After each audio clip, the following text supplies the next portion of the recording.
Okay, Assalamualaikum geng. Hari ni aku nak bagi tip untuk nak memancing. Cara senang untuk dapatkan ikan So, lepas ni korang kena ikut petua apa yang aku ajar ni. Okay, mula-mula sekali korang sampai kat pot.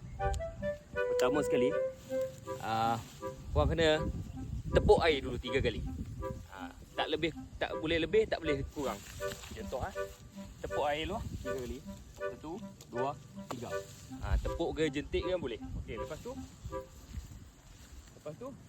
korang drop je. Drop je gewang. Pasti ada ikan pasal korang dah tepuk tadi. Kalau korang ikut apa petua yang aku ajar ni, jaranglah kumpau. Tak percaya tengok Aku dah tepuk tadi 3 kali. Okey, celah ni korang boleh turunkan umpat. Turun je apa umpat. Pasti ada ikan makan. Tak percaya petua tu, jangan lupa baca bismillah tadi. Jangan lupa baca bismillah lah. Kalau tak baca bismillah, tak strike lah. Okey, kalau baca bismillah, tepuk 3 kali, pasti strike. Okey ni ikan dia. Pastikan petua ni korang ikut lah.